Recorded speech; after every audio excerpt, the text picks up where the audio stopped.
Hey, it is your buddy Peace and Harmony with you here today. And we're zooming in and focusing in on a very common type of narcissist, and that is the perfectionist. The narcissist who is a perfectionist is just that. They expect perfection, they expect flawlessness, they expect impeccability with regards to the people who they surround themselves with, and they are very quick to bring negative attention to others, either their appearance, their decisions, their profession, their income, anything with which they can target or find a flaw with. They are expert flaw finders. In other words, they can find the flaw in the company. They can find the flaw in the day. They can find the flaw in your house, find the flaw in your clothing, your hair, a speck of dust on your face. I mean, they are experts at finding the minutia with which to exploit and draw negative attention to others. And this sort of projection is a way for them to escape appraisal themselves. So if they can constantly be the one who is pointing the finger at others, it's going to keep attention off of them. In other words, they're so busy finding the flaw in others, projecting it to others, finding what is wrong with a situation, another person, their dress, their income, their job, whatever it is that they are trying to downgrade or draw negative attention to. They're so busy with doing that it's a distraction from them, and really seeing what is known in the Bible, I guess, is the speck in your own eye. In other words, they're so busy discussing and distracting all those others with the negativity around them that they're never really the subject of that reproach or that attention themselves. In other words, it's a way to distract everybody else's attention off of them and to see them as the one who is the righteous one, the overly perfectionist. In other words, they know what is best.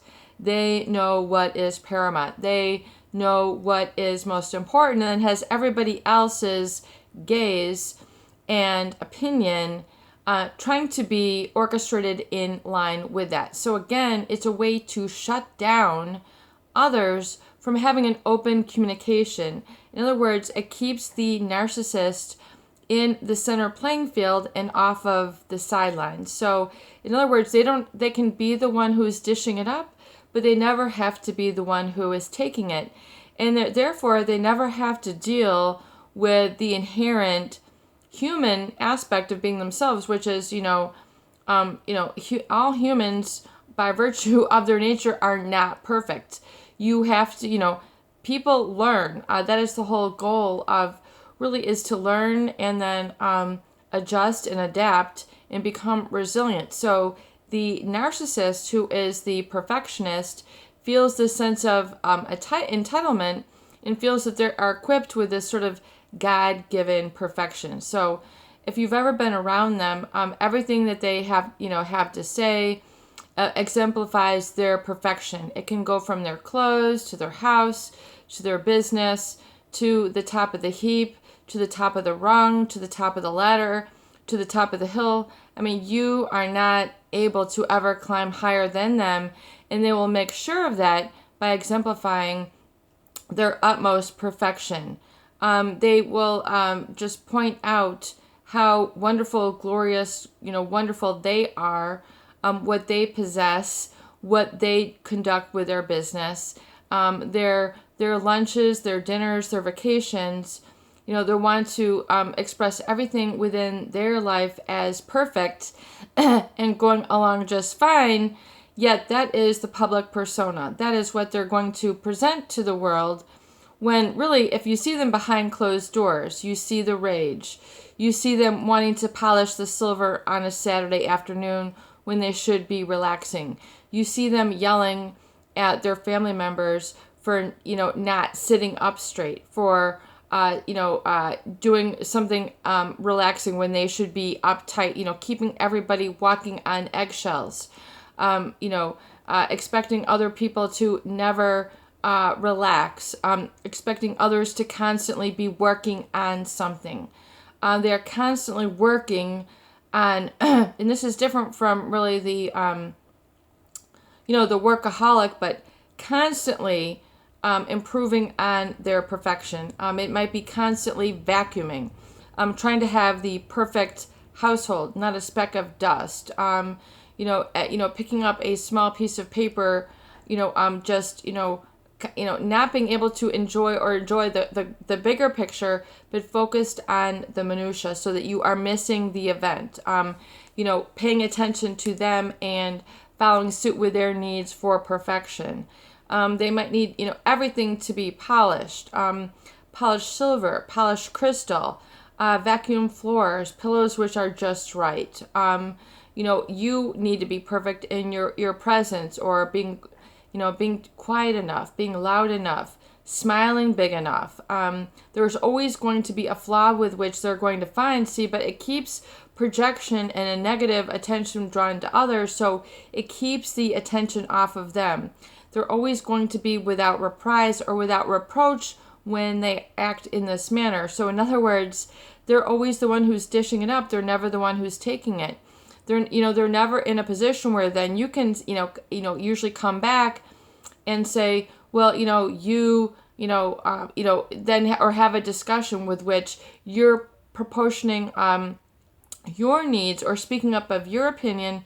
They'll have nothing to do with it. So that's why people oftentimes go feeling unheard, unacknowledged, or invisible, or really feeling energy drained or depleted, because it's all about living up to their standards and not knowing what your standards are, or feeling as if your standards are inadequate, or people oftentimes are not even in touch with them, so they're constantly living along the calls of this other individual. So people eventually begin to get very, very tired of this and feeling like they just have to jump and be perfect, that they are never good enough. So hence is the inferiority complex, but it really is sort of a double whammy, a double-edged sword, so to speak, because the narcissist will, constantly, remind you of these things and never give you a chance to show how good you are or validate how good you are. So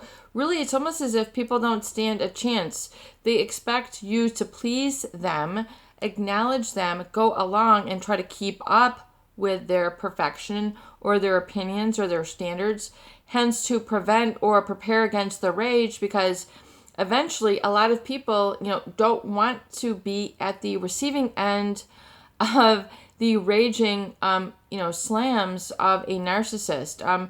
They don't want to see the mask fall. They don't want to know what's behind there inadvertently. So they're kind of work to keep the mask up. In other words, appease the narcissist, pacify them, do whatever it is to keep their perfectionist standards, plates in the air, so to speak, because they don't want to know what happens when it crumbles, because they're so used to focusing on that. And then, it's almost like a power vacuum. If the narcissist did not keep up this perfection, then what would happen? Everybody else would have to come to the fore and be able to contribute. And it's really that becomes what most people fear, when it's actually that is what is actually needed. So people can be able to contribute. People can be able to voice their opinion, voice their experience, voice even their imperfection, or bringing up things which should be open to discussion and not should be refuted as negative. Just sharing your day, sharing, a health issue, sharing your experience, it's almost as if you can't hold a candle to them, you can't hold a light to them because of their perfection. Having to close the doors in just a specific way. Going for ice cream in a suit. They just, expect this perfection. Driving the cars in such a specific way, and then everything else about others is a point for control. Look at, their car and how they are situated. Look at this person and how they do this and this. They're constantly, pointing out the flaws of others when they have no idea how hard a person has worked to obtain what they have. They have no appreciation for the fact that not everybody needs to be consumed with this perfection, and it can become a very consuming lifestyle and creates much discontent, not only within them, but within really that of others. So, if you're around this type of narcissist, you really need to realize that it is okay to be imperfect. It is not a mirror back of you. It's just their standards and really how difficult it is for them to keep up with their own raised standards, and the constant need for a perfection or appearing as so. And that really, it is okay to have content. It is okay to be imperfect. It is okay to be comfortable. It is okay to not, have to vacuum every other day. Have the, silver unpolished. The glasses sparkling so, or whatever it is, the narcissist tends to hold up as a measuring stick for you. It's okay to be without this constant comparing and judgment. It is just really what a pathological narcissist does and expects of others. Don't feel that you have to jump. Be happy with who you are in all the, quips and quibbles, or what they would maybe label as imperfections. Realize that's who you are, embrace who you are, love who you are. Don't feel like you have to appease them, pacify them, or acquiesce to their needs. Be who you are and be content, which means just be at peace. Don't feel like you have to constantly improve in order to satisfy that external judgment source, such as you see within a covert or pathological narcissist. It is your buddy, Peace and Harmony, with you here today. I hope that these videos do help. Please share and please subscribe for more great tools, videos, discussion, and support.